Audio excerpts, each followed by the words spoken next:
Hi guys, happy snow day. I thought this was kind of a cool thing to do today to give you guys a chance to ask about anything that you were interested in because I try to come up with stuff every single day, right? I mean, that is my job. I am here to teach you and to lead you and to help educate you on all things oils, right? And all things young living. But um, sometimes I really rack my brain trying to come up with, well, what would they want to know about today? So today, hi, I don't know who just got on. I saw little hearts come up. So I put a post in. Hi, Maria. I put a post in, and this is what I'm going to do kind of throughout the day. It'll either be a link that I share or a post that I write, or maybe a quick video like this, so that we can get you guys learning about the things that you want to be learning about. So Dory asked this morning, very first comment in my What Can I Teach You Today post was, what do we do about negative energy and negative emotion?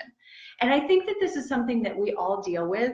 And I got to tell you, I'm trapped at home today. Hi, Karen, with a huge chunk of my family under one roof, right?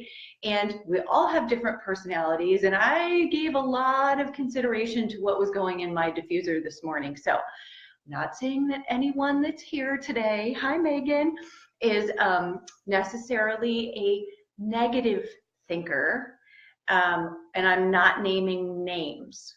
I'm just saying that there are lots of different personalities in the house today, and we will leave it at that. So the first thing that we want to talk about when we're talking about negativity is, let's talk about the energy or negative energy like in a place. Okay, so we've all had those times when we walk into a building, a room, something doesn't seem comfortable. We sort of get that intuitive little pit in our stomach, and we're like, something's off in here, and I don't like how it's making me feel.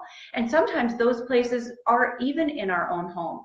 For most people, it's usually something like a cellar or a closet or a dark and confined space. And the reason is there's stagnant air and energy in that space. There's no free flowing of energy through that space. And so if there was something negative that happened there, it's sort of trapped there, right? So during the spring and summer months, the easiest answer is open all the windows, get the fresh air in. We use our natural cleaning products. We totally revamp the energy of every corner of our house, but in the winter it gets a little harder, right? So one of the things that we do always have the option of is, let me turn it the right way because I'm on backwards on my camera here, is sage oil. Now you will notice that sage has a safety cap, so you do want to be particularly careful. It has a very pungent, very strong aroma. And I will tell you that when I diffuse this in the house, it is not everybody's favorite smell, okay? But the properties of sage really do help dispel negative, dead, stale energy in a place, okay? So that's definitely something that you can try. Now, I wasn't really sure what Dory meant when she asked her question, and I think that we're probably talking more about people. Good morning, Melissa. I think we're talking more about when we carry negative energy, or when we realize that we're being kind of negative or down about something, or more importantly, we're around people who tend to be negative. Okay, so because that can have a drastic impact on us, especially if you're a high vibrating person like me, right? Sometimes being around people that just, it's like nails on a chalkboard, because it's not our set point. And I have information for you guys. This is where I'm going to step into like life coach Sherry a little bit, because I used to teach whole workshops on stuff like this. Negative critical thinking is no one's natural set point. Let me say that one more time. Negative critical thinking is no one's natural set point. I want you to think about a newborn baby that comes into this world, and they come in wailing. But why do they come in wailing? They come in wailing because they're feeling something that is scary and upsetting to them, and their response is to cry. It is one of the only emotions that they have at that moment. And if you think about a crying baby, right, they're usually crying because of external stimuli. Their diaper is wet, they're hungry, they're tired, and so then they cry or they fuss. Negative energy in an adult is sort of the adult version of the baby going, something doesn't feel right, but they haven't done the work to try to figure out what is making them that way. Joy is our natural set point. Okay, so if you are not, and we are human, so please I'm not saying everyone should be running around with lollipops and shooting rainbows out their butt all the time. Okay, we should have days like that. We should have lots of moments like that, because that's our natural buoyant place that the divine intended us to be, okay?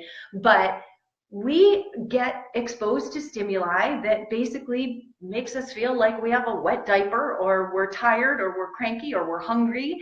And so those things then make us go like this and hold our energy really, really strong. And what happens is when we're around negative people, even me as a pretty, standard, someone who's worked on my joy level and my own self-work, not only personally, but because of my life coach training and because of the clients that I worked with to help to get through those things, I'm someone who's incredibly aware of it. But you put some negative people in my environment and I'm still, after a while, they're going to get under my skin, right? So the number one thing that I always say to everyone when they're concerned with negative energy or negative emotion is be brave enough to limit your exposure to those people.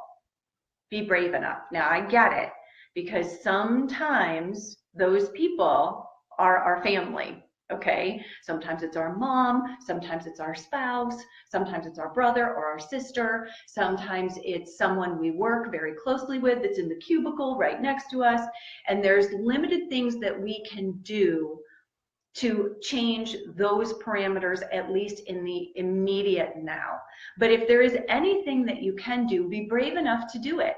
If someone is miserable all the time, you are not obligated to be in their presence, right? You're not obligated to be in their presence. You have the power and the authority vested in you and your intuitive knowing to know that removing yourself from that situation, even if it's just for a break, right, is something that you need to rebalance yourself back to your natural set point. So that's one thing. But the second thing that I will say to you is you must be aware of what you're carrying, okay? And you must take personal responsibility for what you're carrying. Because if you're in a truly jubilant, joyful set point, you could be surrounded by miserable people, and they should not be able to take you out of your place of happiness. You should have enough internal strength, enough internal wherewithal, enough internal understanding that that's what's going on in their world, and it does not need to come into your world. That's the perfect scenario. And I know, because there are days when I accomplish that. There are days when I achieve that.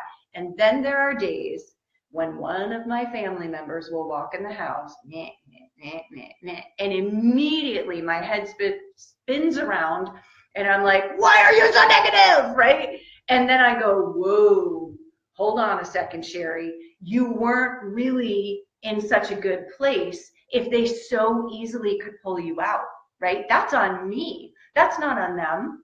If someone says to you, I'm a leprechaun, this is what I used to say. This was one of my favorite things when I used to do coaching workshops on this. If someone says to you, I'm a leprechaun, you're like, yeah, okay, you're a leprechaun. Like, all right, let's play this game together, right? You're not really believing that they're a leprechaun because you know that they're not a leprechaun, right? You are so confident and so good in where you are that it doesn't matter if they walk around dropping gold coins. You're still not going to believe that they're a leprechaun because you're so confident in where you are. So if someone is easily having an effect on you, that's an indication for you that you need to do some work. And thankfully, we have some fantastic tools in our natural tool basket that can help with those things. So we talked about in the video that I did the other day about the 3 oils that are sort of shield you from negative energy, right? One of them being White Angelica, which is back in stock right now. So get yourself on Essential Rewards and order your 2 bottles, and order 2 bottles every month until you cannot order it anymore, because you never want to run out of White Angelica. White Angelica is a beautiful shield that sort of protects you and acts as that additional barrier, because again, the full personal responsibility is on us, not on the oil we're choosing to use as a tool, okay? Believe was the other one in that video, and then Sacred Mountain. So if you didn't get a chance to see that quick video that I did the other day on those 3 oils, watch that, and then this will make more sense to you, okay? Those are protective oils. Those are barrier oils. Those are what help keep the negative energy at bay, maybe on a day when we're not feeling so incredibly strong about keeping it away on our own. But when we start doing the work of working on ourselves, there's a couple in particular that are my favorites. One is Release. So Release is a very powerful blend that is meant to help you release anger, frustration, negative emotion, things that you've been carrying, and help you set them free. All the emotional oils, I've always said this, work best with affirmations. So a little bit of Release rubbed over your heart with a verbal out loud affirmation of, I release all negative emotions that are holding me back and keeping me from my greatest joy and light. Something simple like that, right? Over your heart, sometimes over your solar plexus chakra, because that's where we really tend to sort of bear down and hold a lot of things in our gut that are more deeply rooted that we want to let go of. For me, because my autoimmune liver diagnosis, the liver is the organ that harbors anger and resentment. That's sort of where it's stored in your body. So I also will oftentimes use Release over my liver, because I baby my liver. And even though it's healthy and good now, I still baby it because of my past health issues with my liver. So I don't want that.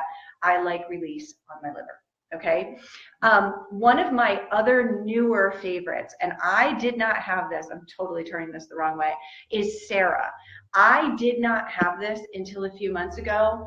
And guys, I cannot tell you, Sarah is a blend that was specifically designed exactly for the point of this video, to release negative emotion, specifically from trauma, right? It was for people that had dealt with some kind of serious trauma. And Sarah was designed to help release those traumatic memories and those traumatic emotions. But it really is for releasing all negative emotion. And let me just tell you what's in Sarah. It's Ling Lang, which by the way is what I chose to put in my diffuser this morning because it's such a fantastic emotional balancer. Geranium, lavender, orange, blue tansy, cedarwood, rose, and white lotus. Just a word of caution, Sarah is in a almond oil as a carrier oil. So if you have a nut allergy, please be careful with that. And then the other two, when you're doing that work, Valor, it takes a certain degree of courage to do self-work and to really understand what's making you upset or what's bringing you down. Self-work is work, guys. But I recommend it highly, not only as your leader who loves you, but as the trained life coach that I am, because I know that self-work gets you to the other side and lets you leave all of that negative stuff behind you When you understand what makes you tick, when you understand what triggers you, when you understand what your personal weak spots are, it's much easier to be aware and do more self-protective things. So I'm a big advocate of self-personal work and forgiveness. Right? Forgiveness is another big one when we're doing self-work, because sometimes we need to forgive ourselves. Sometimes we need to forgive others, especially when they're being negative and annoying, right? So one last thing, if you didn't see it, I posted it on my personal page the other day. I love Oprah's Super Soul podcasts. I love Super Soul Sunday, but she does a lot of them as podcasts, which are about a half an hour. And Sean Acor, who is the one, he's actually the speaker that Young Living brought in when Ralph and I were at convention in June, and he has a whole book that's amazing. But he did a new and updated podcast on happiness and rewiring your brain for happiness, and how it is not only possible, it is probable. It is a proven scientific thing that you can rewire your brain for happiness. And he gives you the keys on how to do it in that podcast. It's from December 2017. I want to say it's like maybe December 17th or December 26th. It's somewhere towards the end of December. It's a newer podcast. Even in the presence of finding that you are genetically more inclined to be depressed, to be negative, or to be sad, they have proven that even with those genetic markers, you can rewire your brain to be happier. And not only would I recommend listening to his explanation of why and how, but if you're backing that up with the tools that we have in our pocket, that's a done deal. Like, happiness is on its way to you for 2018. So I hope you found this interesting. And if anyone else has any other topics, like I said, I'll share a post, a quick video, something throughout this snow day, so we can all learn together while we're trapped inside with all the negative people. Okay, bye.